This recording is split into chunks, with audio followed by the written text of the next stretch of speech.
Drop in the untold stories of industry leaders, influencers, and insights on future innovation. I'm John Davidson, and this is the DLC Drop Podcast.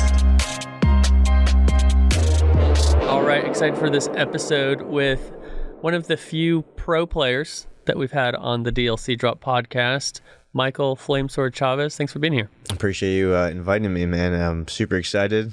We've already been talking before this has started, so super excited to dive into these topics. Have you discuss a little bit how you and I ended up bumping into each other? It might even be funnier than we think, because there might have been a chance in the past before this recent encounter that you and I actually probably have crossed paths, which is pretty funny. Same room, same arena? Something like that, probably. Yeah. Because you've been obviously involved with GameStop. Bunch of other people know about you. When I started that, once you dive into it, I was like, yeah, I met all these people. This was one guy I used to hang out with at an MLG event that we did some troublesome things that I will not talk about. Yeah. Nothing like crazy to get me in jail or anything, but like, dude, that's like some mischief Halloween type stuff. Like, why are you doing that? And it's easy, we were kids. Right. So I'll let you start with that, how we encountered one another. I don't know if you have prior memory of ever potentially meeting me before that. No, but what's funny is, because I knew who you were, I was obviously very close to the Optic guys. We did deals with them when I was at GameStop. Did a lot of content creating together with the Call of Duty team. We did like how-tos with like the newest game with Dashi and other players, and got to know Hector pretty well as we looked into what are the different opportunities. Some happened, some didn't. But yeah, so one of the deals that I love the most, the non-endemic sponsorships, is Turtle Wax with Optic. And I talk about it all the time when I give an example of like, hey, if you're a company that it might not be obvious how you integrate into esports, there's probably a way. It just has to be very well thought out. Because if you are not part of this campaign, what would you have thought Turtle Wax would have done in esports? Like, what would be like an obvious thing of any title or... That's tough, right? I think being in this space and kind of understanding what gamers and the gaming culture is after, I think I'd be able to give some stuff. On top of what we did, what Crim and Hex did was... Actually, now that I think about the whole approach, I think what they did was kind of on the money. They went after lifestyle, right? They were exactly just purely looking at the lifestyle of all our guys. Ended up going with Hex, Crim. They were big into the cars. Crim 6, obviously, man's trying to race from my understanding nowadays. Right. He's got the simulator in his house and all that stuff. So yeah, they catered to that or looked into that, which I think all brands that are not in the scene should do, right? Like, because... if you're Spalding basketball and you come into the scene for a shooter game, it's like, how does Spalding... Right. It's like, well, you either got lifestyle, like, do they play basketball on the side, and, like, that's why they use your ball, or do you want to take it to the next level? Like, hey, man, like, we've done this with NBA players to increase their hand-eye coordination. Like, we'll give you a Spalding ball to, train, and here's the program. Boom, you show it off. Yeah. Other people that are looking up to you are all of a sudden now into it. They're like, yo, this is making me a better gamer. And then most of the time... And I'm sure we'll get into this later, but anything outside physically, mentally, that increases your physical or mental state will help you in gaming. No questions asked. And rolling back into Turtle Wax, with me, I was an adventurer. And so the campaign I did with them was by far one of the craziest things I've ever done. I'm always talking about how I want to travel, but as humans, we always find something to stop us. And with Turtle Wax, I was able to get, my best friend was a videographer. We rented a camper van. I was already out on family vacation with my family in Portugal, Portuguese nationality. Haven't been there since I was 9 or 10 years old, so it was basically a 20-year time since I was there. Wow. I went there with the whole family. Started ended in Lisbon with the family, and that's where the Turtle Wax trip actually began. And then we did Lisbon, Cadiz, Spain, Lisbon's Portugal, Cadiz, Spain, Gibraltar, and then Valencia and Barcelona. And it was absolutely insane, because this is the stuff I was preaching my entire gaming career, like day travel. The fact that we get to go to different cities for tournaments just allows us to, so like I was just thrown into this traveling adventure as soon as I started gaming without even knowing it, because it was like, well, you can't just game from home nowadays. Online is way bigger, that it makes sense. You got your I can't even say, but your gigillionaires, the new Google Fiber people, you've seen those commercials. Right. So you have people on 1 gig, 5 gig fiber that you could play from home, versus back in the day, it's like, hey, everything has to be in the same room. LAN is still, the best of the best. But now with that internet speed, things are doable online versus on LAN. And just being able to travel and getting a taste of it in my own country, to now want to go back, in Europe, family's country and all that, Turtle Wax allowed that to come to life, and it was just absolutely insane. So we were there for maybe 10 days and, just backpacked the whole thing. I think it was a total of 29 to 37 hours. So basically, East Coast to West Coast in America. And my friend's a vegan, who's the videographer. I know I can understand Spanish and Portuguese pretty well. I can't speak it fluent like I used to. But I am just terrified on this trip, by the way, because this guy's vegan. Yeah. And certain things will send him to the hospital. If there's milk in it, yes, he's a hardcore vegan. Yeah. My buddy, he's been doing it for over 15 years. I've seen him in the beginning process when someone would put meat by accident or cook something of his with meat, and he would be knocked out for 5 days. And here I am in Europe. I'm not quite sure why I chose him, besides obviously him being my best friend.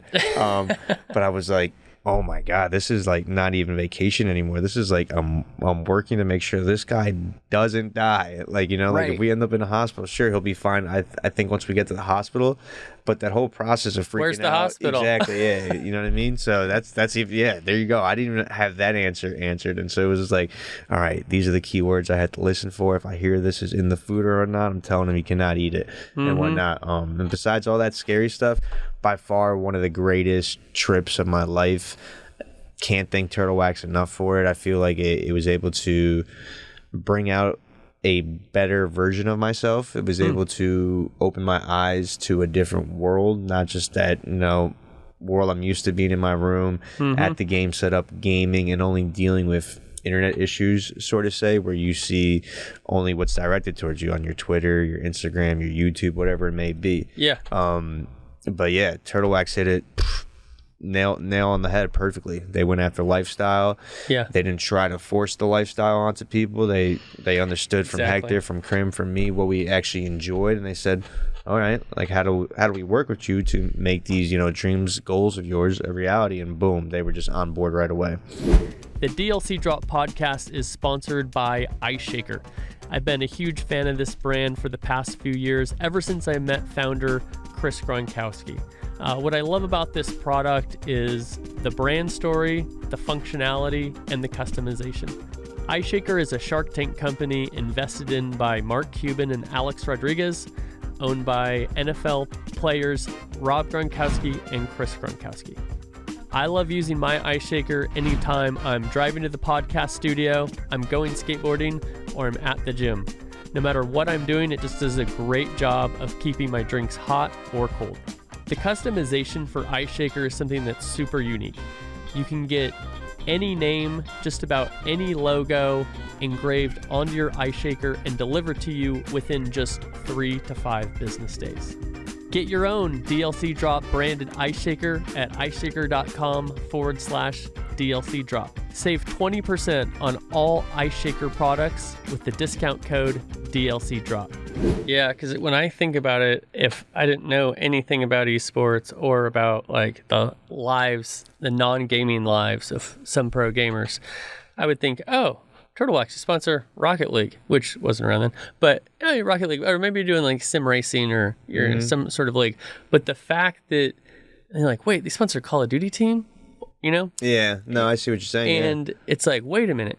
Okay, Krim, obviously all about the Porsche. Or Porsche. The difference between a Porsche and a Porsche is when you own one, it's a Porsche.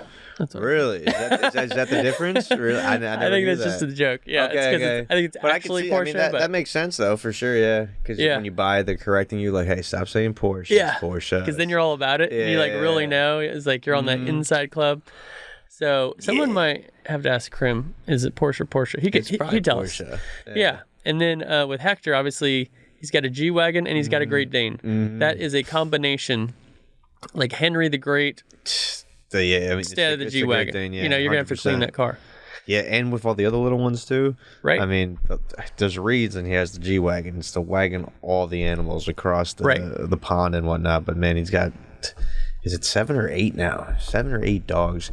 And sometimes I dislike it because if my girlfriend ever sees his wife's Instagram or his and all the dogs, she's gonna want a dog. The constant. We already have one. We need another one, so she has siblings, and then they need another one, so they're not both bored. And now they need another one, so all 3 aren't bored. It's like, right. I don't know if I could do this. Like I love animals, absolutely love animals. But I have one puppy, and I feel like if I was to add another one, God bless Hex's soul for being able to take on that many. But I feel if I was to get another one, it would obviously create a new dynamic, and I really love the dynamic of my one solo pup and how she wakes us up. One dog putting her paws on my face to take her out potty in the morning and stuff like that, like simple things and whatnot. But yeah, Hector, man, trooper, turtle wax, saw it right away for the, like you said, with the wagon cars. The connections are just incredible. And you've been around the gaming space for some time. I'm sure you've seen many other brands try to come in exactly. They've been out quickly. You know what I mean? Yeah. So I think what they, number one, like the biggest rule of sponsoring a team, especially if you're a non-endemic brand and it's not obvious, ask them what you should do. Right? A lot of the times it's like, hey, I've got these goals, these business priorities, and these KPIs, and so we want to really drive XYZ in Q4 and this, that, and I've heard gaming's popular with the kids, so let's do this. Let's get Flamesword to do this thing and blah, blah, blah, and it's like, that's not good for anybody.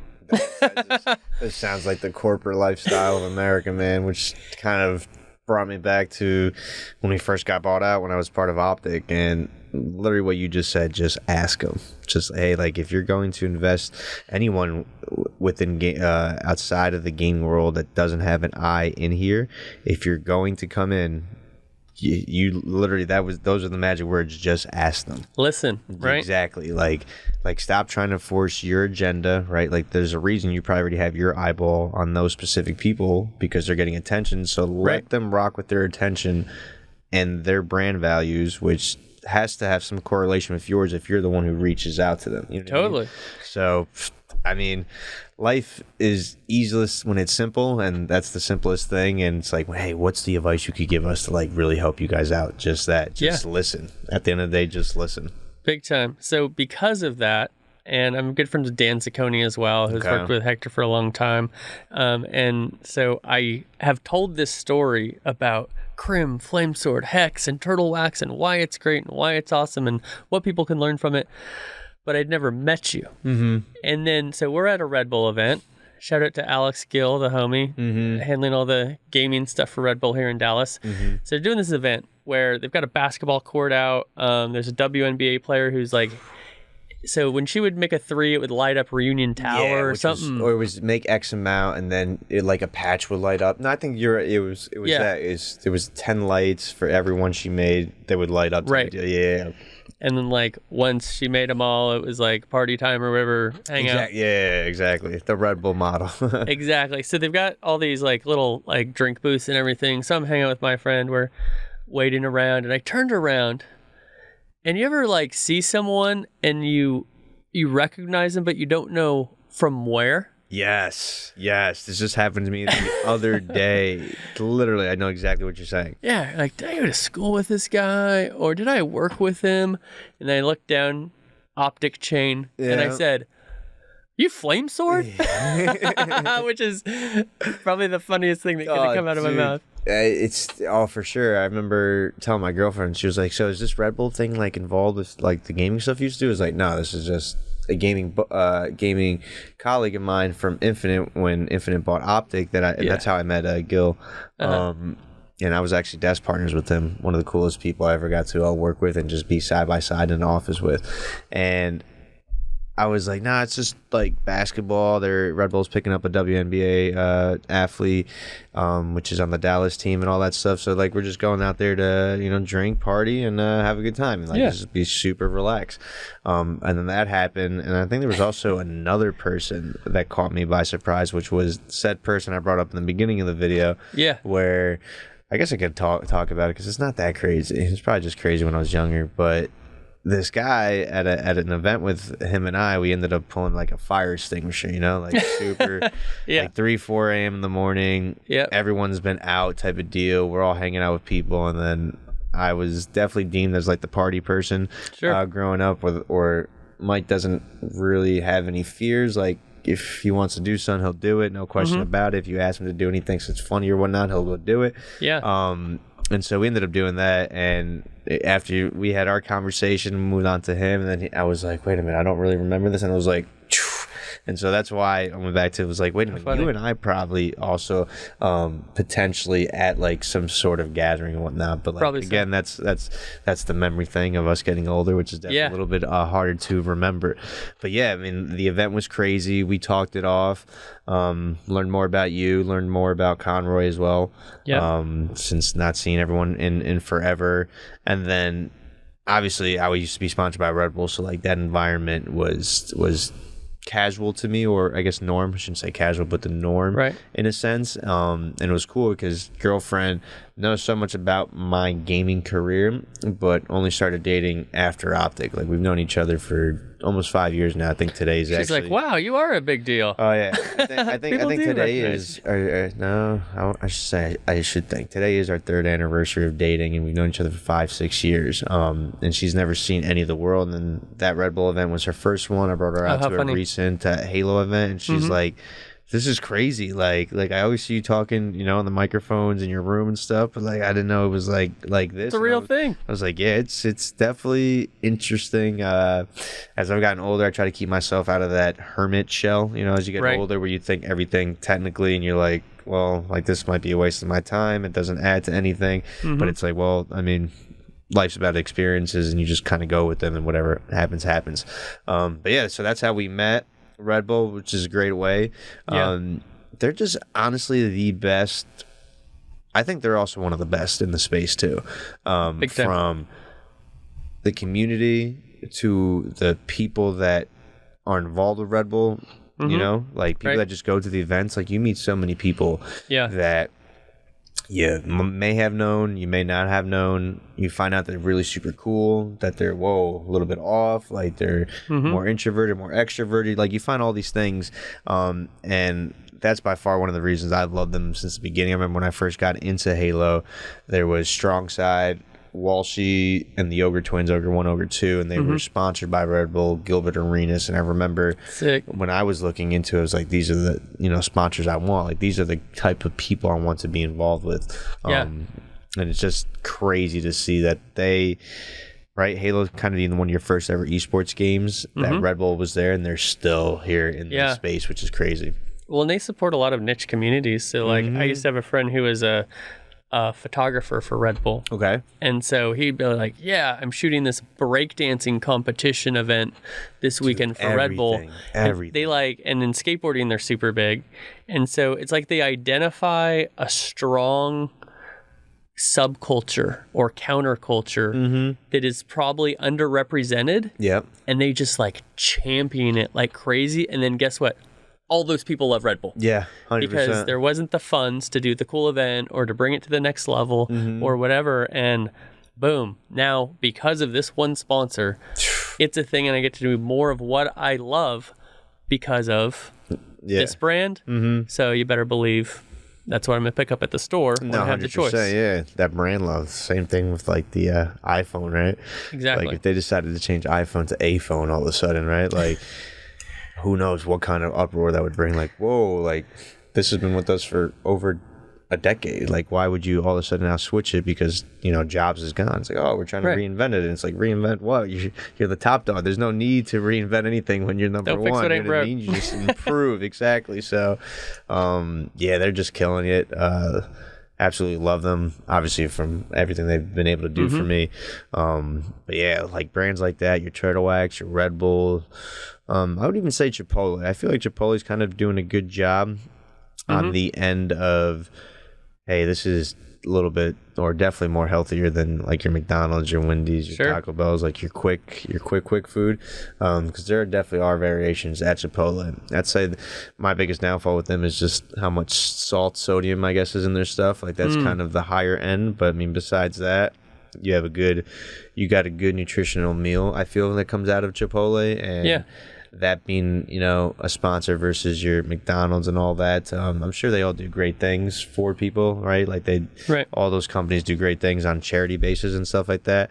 But me being the gamer and me knowing how big this space is, and definitely people want to come into the space and be like, hey, like how can we like monopolize and all this? It's like I like seeing those good hearty brands really come out that do help people out, right? Gamers for the most part. Hamburgers, hot dogs. If you could start getting them on some chicken, rice, and veggies, perfect. Like most time, you say the word veggies in front of like a young gamer and stuff like that. I mean, obviously mostly kids, where it's like I just don't want vegetables. Right. It's like, whoa, but you need that stuff, like all this stuff. Collect I think the cool thing about, you brought it up earlier too, you said Sims. I think the coolest thing about Sims is when you put a person's perspective into that, actually, like, hey, like imagine that's you're controlling, like Matrix style, like you're simulating yourself. Like, are you not going to have this person drink water? The vegetables and the food says it does this much more energy. It's like, becomes so real. If it's saying that, you know what I mean? It's the same for you in person. There's a reason for it. And if you just do everything else without that remainder 30%, then it's like, hey, you're only 70% the best you could be.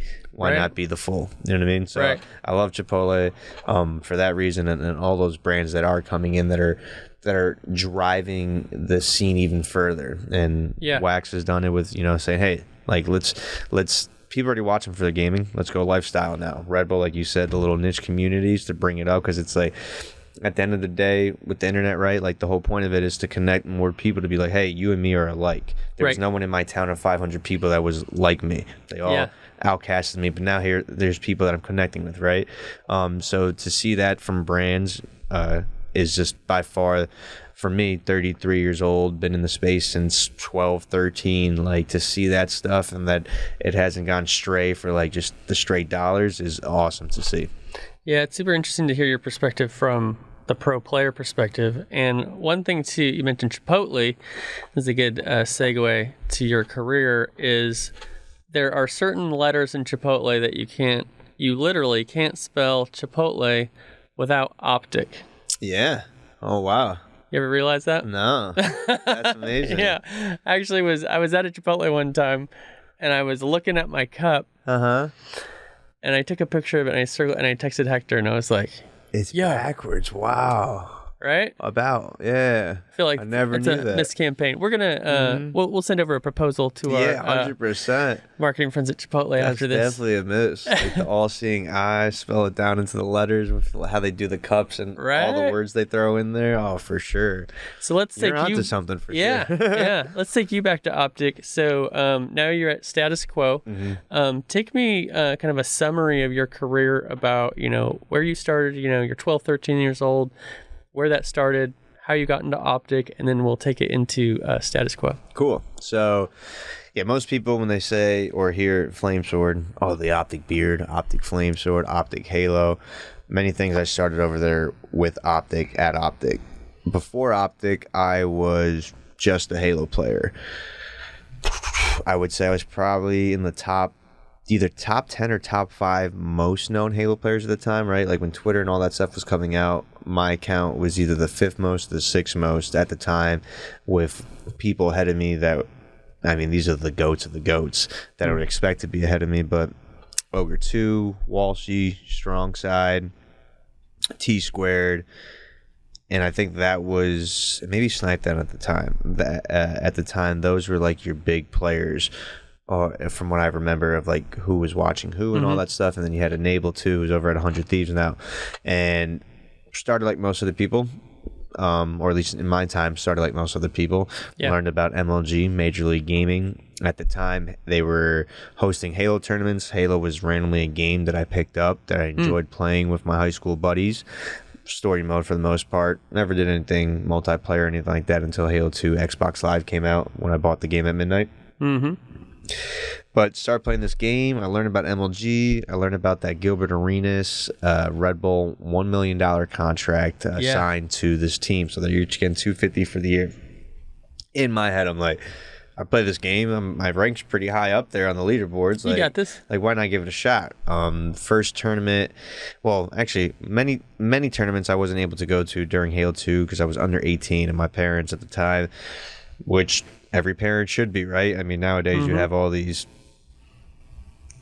crazy storylines of, you know, your Jeffrey Dahmers and, you know, your actual serial killers out there, of people trying to like learn their psychology and all that. But that's what my parents were afraid of. They were like, you don't know who's out there. You could get kidnapped. You could get whatever it may be. You're under 18. You're going somewhere where we're not going to be there the entire time. Like, we just don't trust it. So I was 17 at the time. Meadowlands was a Halo 2 event. Oh, it was 2007. Get to go to that one. Ended up placing 5th round losers free-for-all and 4th round losers 4v4s. Absolutely loved it. Knew that this was what I was going to do. I was like, I'm getting a job now for this summer. I'm getting money. I'm 18 next year. Like, I'm going to these tournaments, and I'm at least going to 3 of them to see if I could go pro in 3 events. Yeah. So 2008 rolls around. I'm done with my job over the summer. November 6th-ish maybe, or October 28th, Halo 3 comes out.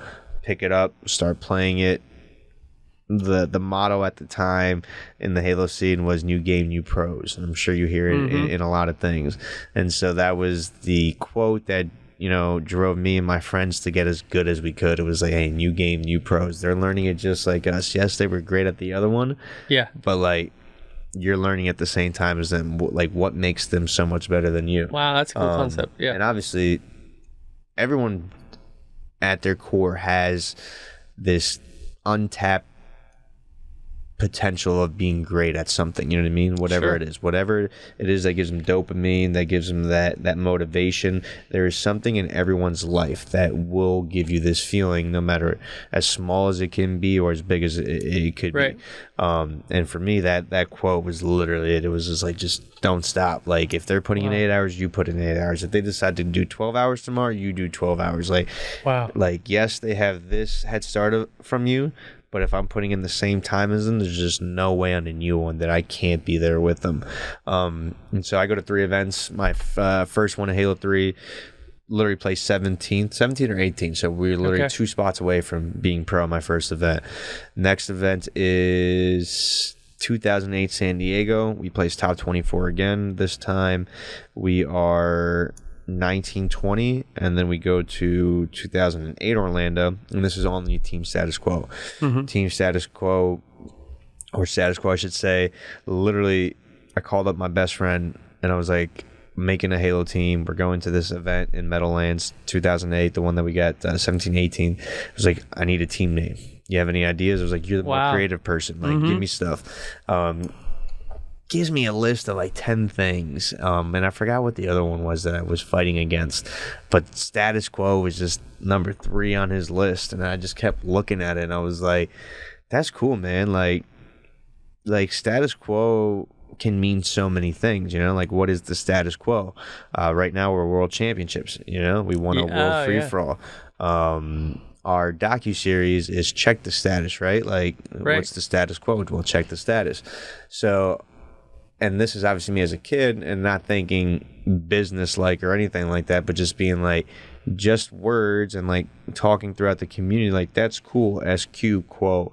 And I was like, we're gonna go with that one. And then so he started working on designs and everything, and he got to it, and this is what it looks like today. Little New York Yankee logo, but before it was the letter SQ in a shield with the Chicago skyline with some AKs 47s across it. And obviously Esports has gone through a bit of a time frame when it was like, whoa, like even though we're playing shooter games, it was like, whoa, guns not cool and stuff. So like the logo got not dumbed down, because simplified. Yeah, exactly. Because like I mean, everyone knows the Yankees. You know, you see that NY on a baseball hat, you like it's the New York Yankees. You know what I mean? So like at the end of the day, I was like, but this to me has more longevity to it. You know what I mean? Like what happens if the Chicago skyline changes? You know what I mean? Like Sure. now all of a sudden Or you're not tied to Chicago exactly, anymore. exactly. Like Yeah, now. so many things. And even at the time, I was from Jersey, so I don't even know how I got the Chicago skyline. Now that I think about it, seeing that we were in the metropolitan area, New York is right there. I don't know how it became a Chicago skyline, but the fact that it did, and the first person I met from Xbox Live was Chicago, and back to the Halo 3 stuff, go to those 3 tournaments, run out of money after placing literally just one spot away from pro, one match win in the normal bracket to literally place top 16, which was pro status at the time. Run out of money at the 3rd event where, again, semi-pro, just missed it. I have this guy, the father of this first person I ever met on Xbox Live. He's like, what are you going to do now? I was like, well, I had a summer job last year. I said I was going to give it 3 events. If it took me more than 3 events, or if I couldn't do it in 3 events, then I had to go back to real life because I just don't have the money for it. Yeah. Like I was such a simple thinker. It was like, oh, I just need money to go try 3 times. All right, got the money, go try 3 times. If I'm done with it, on to the next part of life. And then that next part at that point of life was continue school and finish it out. Sure. Next thing I know, here's a man that's wealthy from Chicago, has his own business, is inviting me out to their home where they're letting me stay 3 to 4 months during the summer. And I'm talking about they live right next to where Michael Jordan golfs. Wow. Literally right there in the Chicagoland area. In the suburbs, everyone always just says Chicago because no one's ever going to know where like Downers Grove is, Itasca. They're like, where is that in Chicago? Well, it's Illinois, but it's like we say, everyone says Chicago. Same state. And so 3 events, semi-pro, meet this guy. He's like, hey, team with, the youngest player, and Joey, the first person I ever met, will coach our team. I was like, I got nothing to lose. I was like, what do I have to lose? I was like, as long as my parents are cool with someone that I've met, and now I even brought that kid who I first met at Meadowlands to my home, like so my parents can meet him and all that stuff. So it was like there was that connection issue, right? As a kid, you're like connect the dots, so your parents let you do the things you want to do.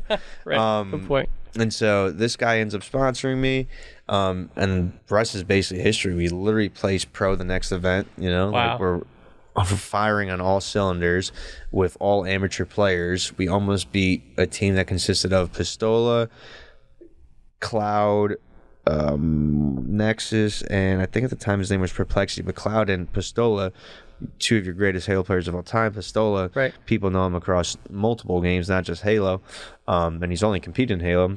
And then Cloud was a guy who teamed with Roy Lunchbox. Lunchbox is now the coach of Optic Games, so people that are all just all-stars. And here we are going into my 4th event, this kid's 2nd event maybe, and 2 other amateurs, and we almost 3-0 them. We go up I think we go up 2-0 to them just to lose 3-2, but it was like at that point, I think is honestly where I knew that I was like, all right, dude, I'm going to be good. Like I am way better than I ever thought I was. This has been a solo journey because again, right, European parents, get a job, support the family, and now here I am doing what I love. Got definitely lucky that I found a teammate whose parents just super freaking wealthy, has business in play, teaching his kid how to do business at a young age. So like, like how most parents should be when you know that stuff, right? Like that's generational wealth and stuff like that. But immediately just it hits me. I was like, all right, we're taking this serious. Like I'm gonna switch to part-time for college. We'll work to finish my associates in the next year, and then once I have that, I could always come back for the bachelor's. So I get my associates in information technology. I take these summers way more serious. After the kid's parent picked us up, we go pro. New year starts. We start with a whole new team. We had 2 pros along with me and him, and we play 7-7. So now we're placing pro and in the money within our first 2 events in 2009. just like any other team, things get shaky, right? Everyone wants to win, and when you're not really winning, right? If you're just in between, you're like, there's got to be probably a change, especially when you're young, right? When you don't look at the bigger picture, like, no. We'll get way better working together once we get past this storming process in team development. And as kids, you don't know that. You're like, nah, I just don't get along with this guy. Like, exactly. Screw him, man. His shot sucks. No, his thinking sucks. Dude, he says airhead things after games, you know what I mean? Like, whatever it may be. And we end up separating. I end up creating like this full new Status Quo roster.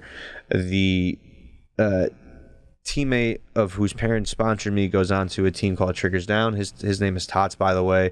He's definitely known within the Halo scene.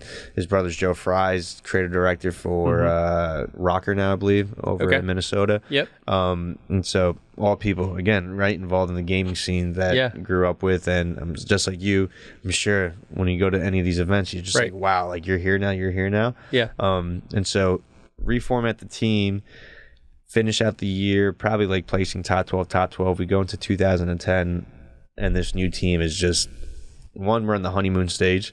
So that first event, we just go fire and we get 4th place. We're like, wow.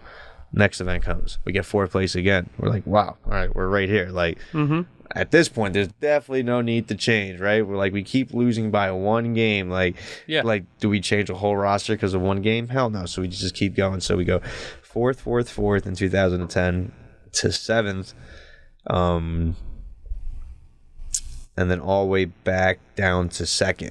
And so at the last 2010 MLG Nationals, we're there in the finals against Final Boss, who just 2-peated, and they're looking for a 3-peat to end Halo 3. We have everyone on our side rooting for us and stuff like that. But at that point, like, they have all the momentum running on them, knowing who cares what the crowd's saying. We just won 2 back-to-back events. Like, just do it one more time, the last one. They ended up beating us. Me and my team are just going to be like anybody else. We're going to be like, damn, if we had 1 more year in this game, we would have won in that game. It's unfortunate we never got to try with that roster once again, especially with like all the Master Chief Collection stuff that came out. Everyone went their own separate way. Assault, that was part of that. That first championship team for Status Quo works at 343. Ace went over to Space Station Gaming and now is just kind of holding his own team, and Enable's over at 100 Thieves. And then at the time, I was over at Optic, and so we were just all split all over. But we placed 2nd at Nationals against Ogre 2's Final Boss team, and I'm sure many people know the name Final Boss. Going to the new season, again, Halo Reach now, new game, new pros, same model. We had a teammate that said, hey, screw it, whatever we did before doesn't matter, new game, new pros, let's go. And so even though we were pros, we were living by that motto, and we had the hardest time. We had one of the worst records on game battles for Halo Reach, because the way they were seeding it initially was by points, and we had the worst seed, but people saw us sticking together, and people were like, why are they sticking together? Like, they did good in Halo 3, but like, they're doing terrible. And we were just like in our heads like, something's off, like this just can't be. Later we find out that it was just Xbox Live, whole internet gaming and all that stuff. Some of us just weren't that good online at the time versus how good we were on LAN. And we go to this first event for Halo Reach and we just absolutely dominate. We win it. Wow. Take our first championship. We're sponsored by Red Bull at the time too, so Red Bull's absolutely in love with us. They're flying us out after the event so we could all just hang out with the entire team. So it's you just felt that, what you started with my best friend of just, hey, can you give me a team name, to now like, I'm hanging out with all these people that I would never thought about, especially as a kid coming from a European family off the boat. Like, with your parents always constantly telling you job, work. Like, even being in this room would be something I wouldn't have expected as a kid. Wow. Because I would expect construction, carpenter, building, whatever dealt with my hands that wasn't gaming and looking at a screen. I would expect to where I was supposed to be.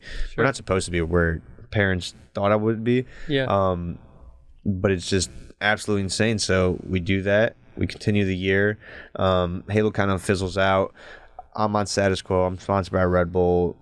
I think it's like 1 whole year that it like fizzles out for, and like the whole community, Halo community, is like, is it going to come back to life? Is it not? I see a tweet from Nadeshot, Merc, Scump, and Rambo, I think I want to say at the time, and even Hex, potentially. and they're looking for a Call of Duty coach, and I'm like, well, here I am on the side. During that Halo fizzle out, I was writing premium game strategy guides. I did Battlefield 4, Titanfall, Master Chief Collection, Halo 4. I feel like there's one more, and there's one more I feel like I just can't recall right now. But I'm doing that on the side. I'm like, well, I'm not competing. I'm not spending 8-12 hours like I used to, just practicing and just gaming every day like I normally would do. I was like, yeah, I'd be down for this. And they're like, well, you got to move to Chicago. You got to do like all these things. And I'm like, you're like, check out the skyline on my logo. Yeah. And I already met them back in the day. There was a time in Halo Reach when they had the Black Ops tournaments with Halo tournaments at MLG events. And in the pro lounges, it was always 2 Optic guys and 2 Status Quo guys. And we would team up with 2 of the other ones, and we played 4v4 against each other. So we were good. I was good friends with them way back in the day, especially when Proofy was on the team at the time. And we used to always make the joke because we were placing 4th, 4th, 4th. We were top dogs, you know what I mean? And they were same thing, 4th, 4th, win 4th, whatever it may be. And we're like, we should call it Optic Quo. And we're like, yo, that's pretty dope, right? Like as kids, like same thing. But to me, it full circles my whole life in a sense, because I did join Optic, right? That tweet came out, joined them, coached them for one event. After that event, they took coaches away from Call of Duty for some reason. I'm not quite sure. So now here I am like on La La Land, like what now? Flame was like, well, everyone kind of likes you, Flame, so like let's just stick you around. And that went from the audience, the green wall, and the people in the house. People in the house were just like me, but starting out like how I started, where it's like, you know that you have to game, but me at that point in my time, I also knew that like, hey, I was a better gamer when I had stuff going on in my life. Like when I had school to distract my brain so it wasn't always on Halo, it allowed me to enjoy Halo much better when I actually sat down and gamed, because I wasn't 24/7, right? It was 1/3 of my life, and the other 2/3 was the other stuff I had to deal with. And so one of my biggest things when I moved into that first Optic house, that 6050, was just to make sure they left the house. They got sunlight, that they went out and moved around, go to the mall, simple things. And they started doing that, and you could see that in the vlogs, right? Like then vlogs started coming out, and it's like, oh, it's not like, right? Like I helped them get out. And what do you know? People love to see what we do in real life, because it's like, again, with the Turtle Wax, we already know everyone knows what you do with gaming. I have a motorcycle too. You have a motorcycle? Oh my gosh. Exactly. Like, and then you feel like you relate on another level. 100%. Someone you already looked up to. You have something in common. You become a bigger fan. You're going to buy their merch. You're going to buy what their sponsors are selling. Everything, man. Yeah. And then for me, the biggest thing for me that I always like to boast about is that I love the gaming community, because I feel no matter where I am, if I was stranded anywhere in the maybe even in the world, actually, at this point, now that I think about it, I maybe could probably Portugal hit up people with a friend who's vegan. Exactly. You know what I mean? Like, yeah, there you go. Literally, I could hit up anyone, anywhere, and I probably would find a place to stay for the night type of deal, or a group of people to go hang out with that, all correlate and relate to the things that I love, that they love. And so, so on Optic, we're doing all the YouTube stuff. I'm not a competitor anymore. I'm learning the whole social media game, videos, all this fun stuff, everything that comes with it. I'm still sponsored by Red Bull. Destiny comes out during that time with me on Optic. Red Bull hits me up to be like, hey, do you want to be on the face of 80 million cans of Red Bull? And at the time, I was like, well, I just joined Optic, and I know like some of these guys are way bigger than me. Like they're the forefronters of the whole scene. I was like, you sure you don't want one of them? And they're like, well, I mean, it makes way more sense with you. And again, right, why I love them, right? They're not just like, throw it on these guys, throw it on them, and they'll do it type of deal, right? Like, listen, it's like, well, we've already been with you, Mike. We know you play Halo. Destiny is old Bungie. So like, it just seems that it would be something you would want to do. I was like, yeah, sure, I'm with it. It was Talk me into it. It was like, Twist my arm. But I remember also at the same time when they asked me, I was actually going for my contract negotiation, and so they had a Blake Griffin and a Jason Williams or Darren Williams can, and they're like, how would you like to be like this? I was like, love it. How about 75 million of them? I was like, yeah, that's sweet. And then you're actually going to be the first one to come out. I was like, what do you mean? It's like, you got these cans of them already made. Like, when are they going to come out? It's like, we want to come out with yours first. And I was like, I was like looking for the cameras and stuff. Like, all right, like Ripley's Believe It or Not. Like, this is a Red Bull thing that I felt was like close to them and they could be pranking me. So I was like, all right, bring the cameras out. Like, where's Blake Griffin at or something like that? Right. And they're like, no, we're dead serious. I was like, how dead serious? Like, dead serious. And then I was like, I had the beard at the time. I was like, so could I do it with a beard or no beard? And they were like, probably no beard. I was like, so it's serious. And so that's how I knew. And I was like, wow, okay. Yeah. I was like, I'm down. Let's figure out how this gets in the contract. Everything I had to deal with it. And then. So I think for those of us who have beards, serious about our grooming habits. We were talking before the podcast. There's one thing that we would shave our beards for, which is a Halloween costume. We could add to that list. Yeah. If I'm going to be on 75 million cans of Red Bull, also willing to shave the beard. Okay. Yeah. We have 2 reasons. I like that. Got it. Yeah. So yeah, for most people, I'm sure the people that know me, you know the beard that I grow out. But literally about a week or 2 ago, we had something down here, and we shaved it off for charity, for Gamers Outreach. They've been a charity group I've been with since the beginning. One of the first Optic charity streams I ever did was with them, a 24-hour one, and we raised, I think it was 13 or 16,000 initially, and at the time the carts cost $4,800 to make.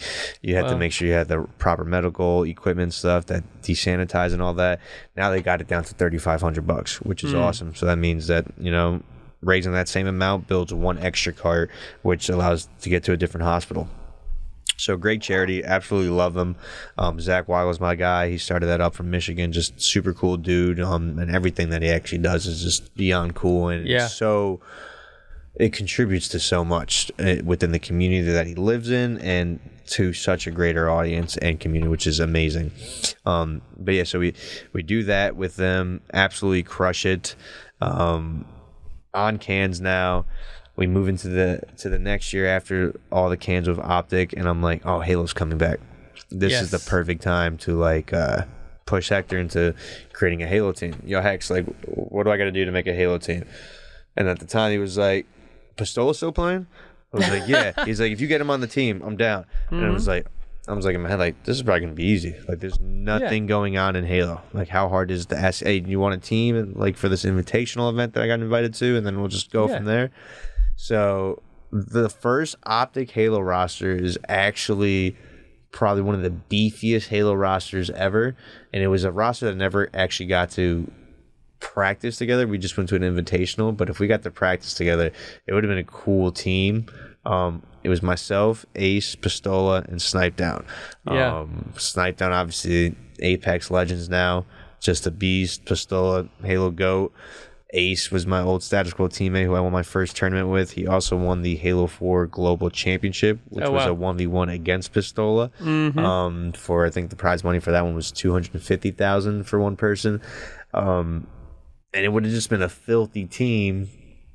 But I think where I was in my head at that time wasn't such a competitor. It was learning that social media game. It was learning content. It was learning, okay, how did Scump, Nadeshot, and Hex build Call of Duty to be as big as it was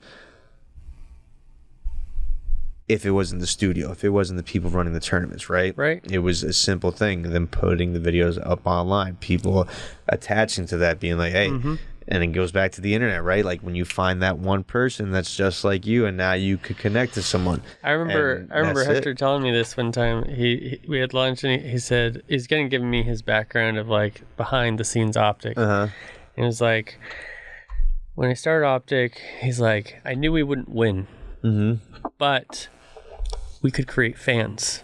And if the fans knew us, if we put content out there, if they knew who we were as people, we would have the fans, you know? And then as we got the fans, then we started to accrue the sponsors. And then we started to have the opportunities to get the players. And then we had the championships and the fans. Yep, 100%. And it was like, whoa. So simple. And it's like, that's still probably the hardest thing for me to do, because definitely an introvert. So sometimes me just throwing on that camera, and I think streaming is the easiest thing for me, because my persona when I stream is that I'm a competitor, so I just like to compete and whatnot. For my YouTube videos, I feel I'll put more character into it versus my stream. And again, right, like as I get older, I think I'll fight off that a lot better and get it out of my introvert stuff, because everyone's always like, yo, Mike, dude, you're always hanging out with people and all this stuff. And I was like, yeah, but many of you don't know that shit scares the living shit out of me. Like, one of my famous quotes, a quote that held dear to me growing up was, do one thing every day that you fear. And I was like, this is amazing, right? Like, going out to a tournament, getting on a plane to go compete, that was the thing I feared, and so I did it. Hanging out with large groups of people, that's not my comfortability. Shit scares the living hell out of me, but I gotta go do it if I want to hopefully one day either get used to it or be like, I don't either like it or dislike it. It's just like, there's times that I do it. Exactly. You know what I mean?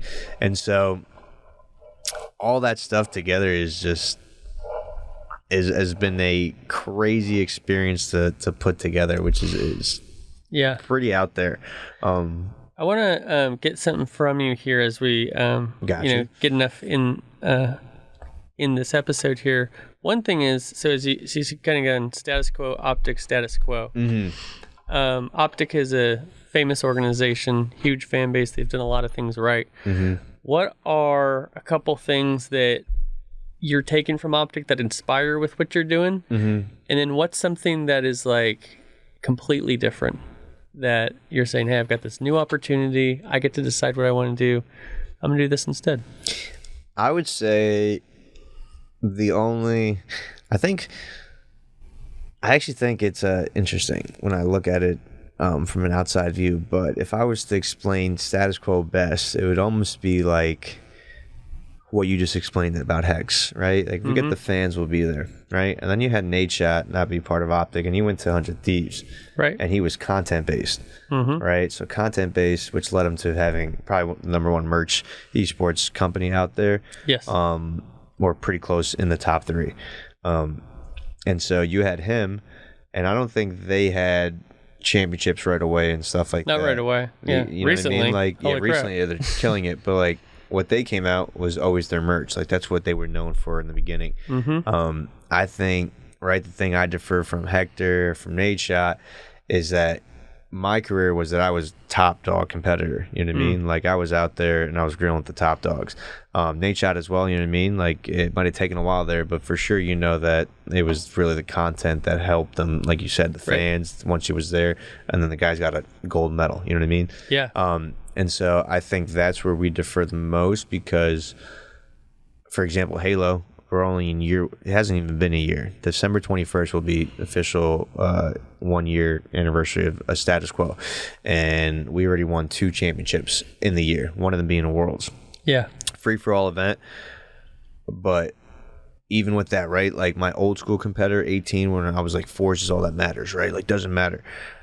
Absolutely wrong. Because now me at this age, I'm like, how many people that I grew up with actually won in Forge, though? It's only like a few people that I know, you know what I mean? And that goes across any game title. When we talk about Scump, it's like Scump has won so many. Like, who are the other people that have won as much as that, right? It's like, and when they do, at least for Call of Duty, it's just like you got Crim6, Aches, and them all. It's like they're the ones that were always winning, you know what I mean? So like their pool of winners is even smaller. And that goes across the board of all sports, you know, all competitions. Like, being a champion at something is not easy, or else we would all do it, you know what I mean? And obviously it all comes down to how you look at it in life, right? Like, this is already a competition that's set in stone, right? Like, if your goal was to be like, I just want to make $10,000 every month, right? Like, I know if I make 120 at the end of the year, got everything I want. That's my competition. How do I grind and hustle against myself to do that, right? Same thing as a competitor, as an athlete. When it comes to chess, it doesn't matter what the competition is, right? Like, there's only a few champions, right? There's only a few billionaires, right? Like, there's small numbers. And so for the fact that in year 1 we already take 2 of those, one being a world championship, to me is absolutely insane, because I went into it the same train of thought. I was like, I don't think there's players in Halo from the contracts that I'm hearing that I think are worth this much, but they're all my homies, so I'm happy that it's inflated right now, type of deal. Yeah. And to be honest, the Halo viewership was all good. That if it all continued that way for them, I'd be happy for them.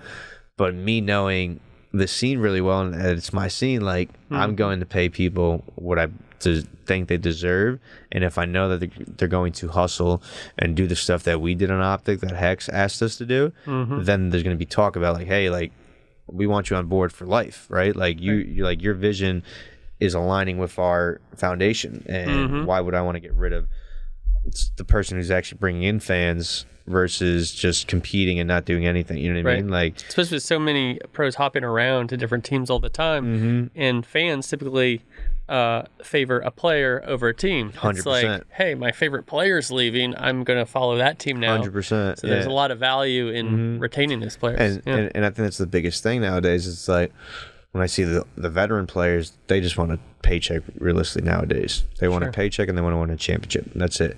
They don't care if they build an audience for themselves so that like down the line, like they do something at the end of their career. And I want people like that because I want the person who isn't just one tracked, like just looking at the championship. I want that to be your biggest goal because that's my biggest goal. But I want you to understand, like, hey, like we have to take this right and we have to take this left so you could develop and grow as an individual. Right. And that's going, and it kind of even goes back to how I told you, I think a competitor works way better, a player in esports, if they have something besides the game to focus on every single day. Right. And so that's my whole thing. And it even goes back to what Hex says, when you see Scump, who does it better than him from content to competing, right? And that was a lot of Hex being like, it's probably you have to put a video up. Nate Shop probably like, let's get a video up. We know we're good already, but let's just like, but I did this video, the same thing yesterday. Who cares? Like, it doesn't matter. Just keep going, right? Like, it doesn't matter how many videos you put out, because maybe you put out 300 and 290 of them, 99 aren't watched, but Mr. 300 is watched for 50 million times. You know what I mean? Right. So it's like, just like investing, you just throw it out there. But the good thing is that you get to create your own stuff, and if you do your due diligence and you are being, you know, passionate and really hustling out there for yourself, because you know that like, hey, like I'm doing this to create this for all the other people, and they enjoy it. And if they enjoy it and they're helping me out and I'm helping them out, there's no lose, you know, it's a win-win at that point. But if you're just like, oh, I think this is just what they want, I'm going to throw this out, try to get this audience. It's like, no. You're not your true self. Exactly. You know that what I mean? changes. Yeah. Well, something that is your true self that you've had, done very well and are well known for is fitness, right? And so I was actually talking to somebody yesterday. I was like, oh, yeah, I'm going to have this dude on. You know, he's like really into fitness. He's in Men's Health Magazine and all the things. And a friend was like, gaming and fitness? And I was like, yeah. It's a thing. So summarize so we can squeeze it all in, but what is your perspective on gaming and fitness? Why is it so important, and how can gamers like maintain being fit when a lot of the training and what you have to do is sitting down? I like it. So yeah, I think it's just all walks of life. But if you train your body physically and mentally, there's just no question you're going to advance in whatever you do in life. Like, it's just going to make you better. When we think about ourselves in the Stone Age or caveman style, right? Like, these people, like the hunters were known as like the big dogs, you know what I mean? Like, you don't mess with the hunter. The hunter's going out to get his food. The hunter could put you down. The hunter could do a lot of things.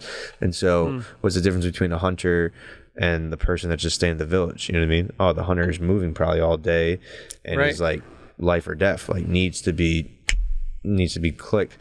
I think I'm probably the best guinea pig when it comes to gaming and fitness, because I definitely was a person who enjoyed strength training, power lift training, kind of. And the biggest thing with lifting that we all have to understand is that when you lift heavy, you're really targeting your central nervous system. Pretty much whenever you lift, you're going to hit your central nervous system. But when you really lift heavy, like you're letting it know, like you could lift heavy weight, and it becomes a psychology thing. When it comes to gaming, you don't really want to strength train. Like say your world championship's coming up in the next 3 months, 4 months, whatever it may be. You want to avoid the heavy lifting. You want to avoid whatever would burn out your central nervous system, because when you're gaming already, it's already being used so much, right? Like that's all that's being used pretty much when you're gaming. So working out, or fitness, I should say, because working out is completely different, just lifting weights. Fitness for gaming to me is probably 3-4 times a week. 2 of those, or actually 3 times a week, maybe with weights, 2 times a week with cardio, and the other 2 days, like, hey, you as an individual, stop locking yourself in the gym. You want to go bouldering, rock climbing, go rock climb. You want to go sit down and go karting, go karting. Like, your arms are gonna get tired, trust me. But like, go skateboarding. You're meant to go, whatever it may be, something that you just enjoy, that you know is going to cause you to move. You don't have to be the best mover at it. You don't gotta, have to do kick flips, everything that you know how to do. If it's just going around the block for 20 minutes, kick push, right, you're moving. That's all that matters. You know what I mean? And Mr. Newton's famous, right? An object at rest stays at rest, an object in motion stays in motion. And so for me, growing up, I definitely, or within the gaming scene, I learned that when I was lifting heavy, I was playing worse, or it felt more stressful to play, because my body's trying to recover from the heavy lifting. And now dealing with like trying to do all these calculations and predicting how the other players are going to play, what my players are going to do. And it caused definitely little headaches.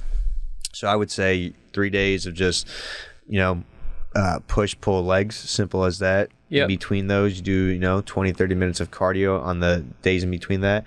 And then the next 2 days, just have fun moving. If you have a partner, go trail, climbing, walking, go rent kayaks, like anything to move for 20, 30 minutes, and you'll be fine. I like that, because one thing is, so I used to work out all the time.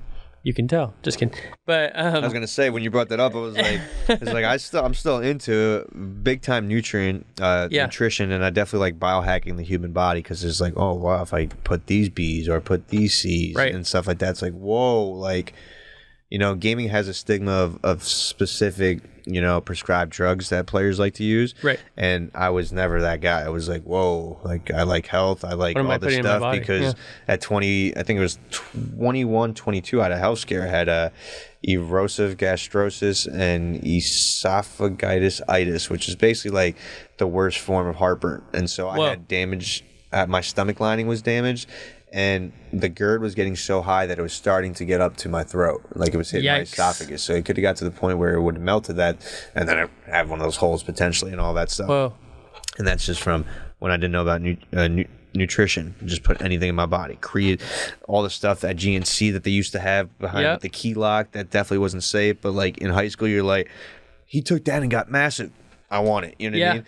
And so that's all that created me to lead to the biohacking, because I was like, I know people who do this stuff. That's not the route I want to go. Like, as a kid, yes, I've experimented, right? Just I obviously knew that it wasn't for me, type of deal.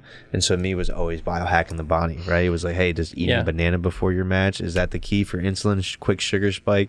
Is it the what's this that football player Marshawn Lynch's style, Sour Patch Kids or Skittles on the side type of deal? So it was just all these little things, because it was like, this stuff really does actually help in games. Like, it's just absolutely insane.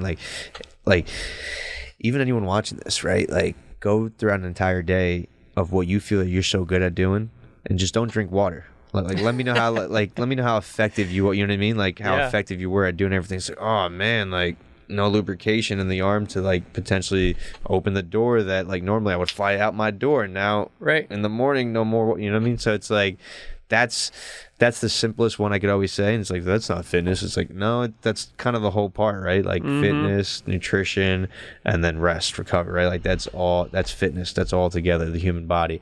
And yeah, it's the simplest one. Don't drink water for a day, and watch how poor your performance goes down in anything.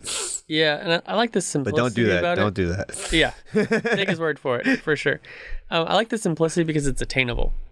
Like, I might like be like, oh man, you've been in Men's Health magazine, like you're doing all this stuff. Like, I can't do that. And sometimes we can go to a point where we try to perfect something so much that we don't do anything at all. And so I had a couple shoulder injuries the last 2 years, and with COVID and not being able to lift, I got completely out of my routine. And I was so surprised how hard it was to get back into it again. And one of the things, which last couple of months I've been able to get back into it, one of my friends said, John, doing it is more beneficial than not doing it. True. It's like, yeah, at age 39, I'm probably not like trying to be like some bodybuilder. Sure. And so I don't need to fully maximize, I got to be huge and have a six pack and everything. It's like, no, do what you enjoy. Do it in a way that, is going to maybe have the best results that you can. Mm-hmm. But like the perspective of move every day. Yeah. Doing it is more than you can. And then that's something you can build on if you want to. Yeah. But oftentimes we put such a lofty goal that's unattainable, we don't start or we burn out right away. 100%. Yeah. No, you said that perfect. It's like literally how I said, pick what you enjoy, skateboarding, you know what I mean? Yeah. Like all of a sudden you're like, wait, I can kickflip, but I want a double kickflip. Mm-hmm. Like, what do I need for this? Oh, I got to work on my calves. I got to work on my quads. Right. All of a sudden, you just add random. You wake up in the morning, and you're like, I'm going to do 50 body squats every morning now and every night before I go to bed. And like, because it's the same as anything else. It's the same as me going to the stock market, putting $1 in the SPY and being like, in 10 years, this should be up 30%, whatever, like the pros tell you it should be up.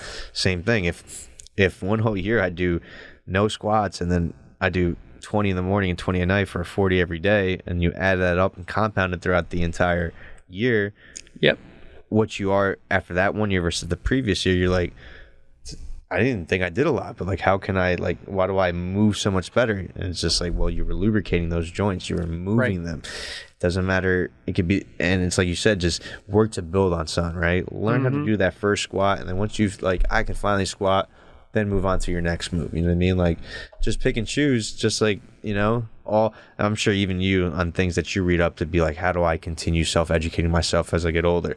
Right. It's like listen to a podcast, right? Like listen to one or read a book, once a month type of deal. Same thing, right? Learn one move every month. There's 12 months in a year. You could come out with 4 leg moves, 4 press moves, 4 pull. And then in year 2, you set out your schedule on how you want to train. You know what I mean? Right. And that, I guess, obviously what I just did there was reverse engineering. And it's like, that's all you got to do for anything in life, right? Like, who's the best at the best? What do they do? And then restart from their bottom and just climb the steps. Or the steps that you think, I wouldn't want to do this one, but I would want to experience this, right? Like you now have a storyline. You have a not a storyline, but a time frame of like how everything happened. Right. Well, before I let you go, is there anything with the new version of Team Status Quo that you'd like to share? So with the new version of Team Status Quo, like I said, we won in year 1, we won 2 championships. To end the year, we won the Halo Championship Series Free-for-All World Championship for 2022. Congratulations. My player, I think he just turned 19 at the start of October, Odonis Bobster Gonzalez.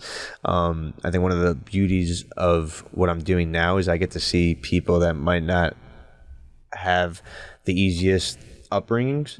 And so I could help people get out of situations that might be pitted against them, and this player That's being cool. one of them. Bridgeport, Connecticut's where he's from. I think Joe Rogan said something about the area that he's from. It's like, there's nothing good there. There's nothing good there, or something like that. And he sent it to me, and I was dying. But yeah, if you search up Team Status Quo on Twitter, give them a follow, because the group of people I'm putting together are pretty much just like anyone else. People that deserve that they should have a shot, believe that they're good enough, but don't have the resources and tools to get them out there to the locations they have to get to actually prove that they are as good as they say they are, and show us their support. With that championship, we're going to be putting this red jersey on sale because, like I was telling John before we started, a culture piece that I do want to do is every time we win, and I'm still deciding on it, but every time we win a championship, I like the world championship better just because it's like that, you know what I mean? Like I do believe there's going to be a point Status Quo will be literally up there, 100 Thieves, FaZe, Optic, and we will be winning stuff because, one, that's just who I am as a person, right? Year 1 has proven that. I won it in 4s, and I know I could put a team of developed pros together and be like, placing top four and all that. But the fact that I already seen year 1, I did it with young kids and like I had offers for a couple of my kids too throughout the year, like to sell them, and they're not realistically based on their value shouldn't be worth anything that they were offering me. And obviously negotiating and being like, hey, you're pulling my teams. I was able to ask for more.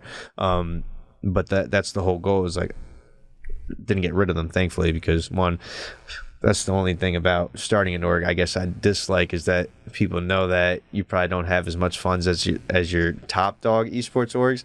So when I find the talent, try to grab them real early. But like for me, I'm like, stick around. Exactly. Play the long game. But yeah, so our kid Bobster won the 2022 Halo Championship FFA. We're looking to put these on sale. I will figure that all out, and I'm sure once we discuss, we'll be able to put it down below and all that stuff to be like, did it happen? Did it not happen? But this will probably be the last time you will see this red jersey, unless you purchase one, obviously. And then for year 2023, we should have a new championship red jersey. Nice. Our main color is gold. Yeah. So usually Friday and Saturdays, or just day 1 and day 2. I shouldn't call them Friday, Saturdays anymore. But days 1 and day 2, we wear our gold yellow jerseys, and then day 3, which is usually championship day, we wear the reds. Love it. Cool. Well, how can people follow Status Quo and you in the ways you'd like them to? So for right now, Team Status Quo, we are only live on Twitter. That's at Team Status Quo. Definitely give it a follow. Trying to get it to 10,000 hopefully before the end of the year. It's kind of one of my little goals for 2022. For myself, Flamesword, basically on anything. Twitter, Twitch, YouTube, Instagram. My TikTok is Flames World, because I'm pretty sure a teenager girl has it, and she has not responded back to me in purchasing it, and she doesn't even use it, from my understanding. Come on. But I'll keep trying to give the man his TikTok. Exactly. And then for the most part, I'm usually streaming either 3 to 4 times a week. Currently in a huge Apex binge. Just absolutely love the game. Sneak peek for sure. That is definitely the next game that I'm looking to push Status Quo into. I already have been in talks with a couple people, but I think I'm going to do it a bit differently, just because it seems whatever game I play, if I ever intrigue myself into wanting to compete in it, there seems to be a crowd of people who like to watch that. Awesome. Because there is like, does he still have it? And obviously I started competing at the start of this year underneath my own org, and we placed pro. We were pro to start the year. And he does still have it. Exactly. You know what I mean? So that's the exciting part. That's my passion, is like, I'm a competitor, like I told you in the beginning. So like for me, it's like, if you give me the opportunity, if my partner's like, oh, Mike, we raised this much money and all this stuff, you could like play for the first half of the year if you want, if you think it's like better for the org and all that. And I've already seen it, like when I stream on Twitch for Halo competitions, like I'm doing way better than all my guys. And when I'm not playing and trying to drive them, it's not 100% there yet. And that goes back to the content.